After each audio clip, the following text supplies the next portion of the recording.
கல்யாணம் ஆகி ஃபர்ஸ்ட் வெளில போறோம். எங்க போலாம்? படத்துக்கு போகணும்னு ஆசையா இருக்குங்க. படத்துக்கு போலாம். இதோ இந்த லெஃப்ட் திரும்ப 2 நிமிஷம் தேட்டர் வந்துடும். போலாமா? அடடே, நீங்க தான் கல்யாணம் புது ஜோடியா? என்னப்பா புது பொண்டாட்டி நடக்க வச்சு கூட்டு போற? உன் குடும்பம் எவ்வளவு கௌரவமான குடும்பம். ஏதாவது வண்டி கிண்டி வாங்கி கௌரவமா கூட்டு போலாம்ல.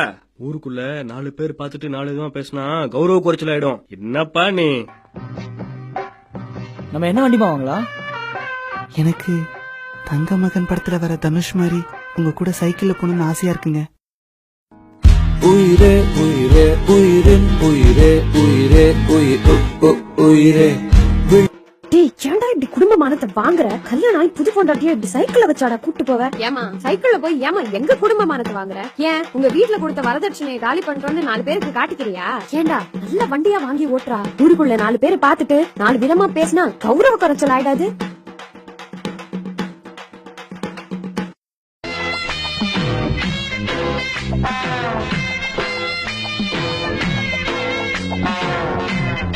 தம்பி, பொண்ணு சின்ன வயசுல இருந்து வீட்டுக்குள்ளே இருந்த பொண்ணு ஏசி காத்துல இருந்து பழகிருச்சு.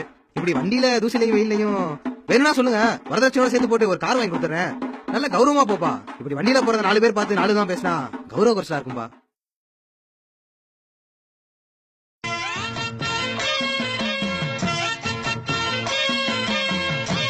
ஏண்டா வரதட்சணை பணத்தை வச்சு ஏதாவது தொழில் பண்ணி பொழப்பீங்கன்னு பார்த்தா இப்படி காரும் பைக்கும் வாங்கி கூத்தடிச்சிட்டு இருக்கீங்களா? இதுக்குதான் வேலைக்கு ஆதவங்களா கல்யாணம் பண்ணி கூடாதுன்றது. இப்படியே இருந்துன்னு வச்சுக்கோங்க, ஊருக்குள்ள 4 பேர் 4 விதமா பேசி கௌரவ குறைச்சலா இருந்தா போங்கடா, போய் கௌரவமா பழைக்கிற வேலையை பாருங்கடா. இங்க பாரு, கல்யாணம் ஆனப்ப சைக்கிள்ல போனான், இப்ப கார்ல போறான். என்னமா வாழ்றாயா? வாழ்ந்தா இவங்கள மாதிரி கௌரவமா வரணும்.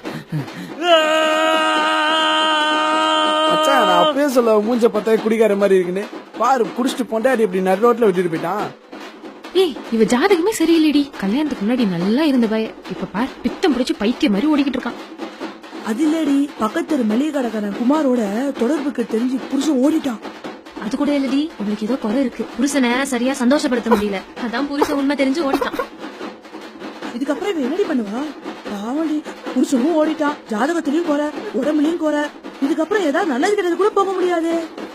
அநேகமா இவ தற்கொலை பண்ணி செத்துருவான்னு நினைக்கிறேன். பாவண்டி. இப்ப என்ன நடந்து போச்சு? யாரு என்ன சொல்லி விட்டான்னு இந்த பொண்ணு தற்கொலை பண்ணிக்க போகுது? மாமியார் கொடுமை தாங்க முடியாம மருமக தூக்க மாட்டி செத்துட்டாடி. எது எடுத்துக்கணுமோ அதை எடுத்துப்பாங்க, மிச்சது விட்டுடுவாங்க. போட்டாலும் சரி, தூட்டுனாலும் சரி, பேசினவங்க பேசிட்டோம்.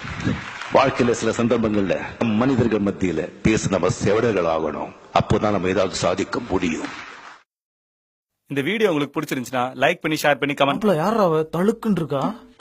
கேமராவோட ஷேக்கா இருக்கு, சவுண்ட் கொஞ்சம் கான்சென்ட்ரேட் பண்ணிருக்கலாம். இதெல்லாம் என்ன கான்செப்ட்? வேற லெவல்ல கான்செப்ட் இருக்கு. Hey, I don't think there is chemistry between them, yeah. டேய், யாரா அந்த ஹீரோயின்? இடுப்பு சும்மா அடுப்பு மாதிரி இருக்கு.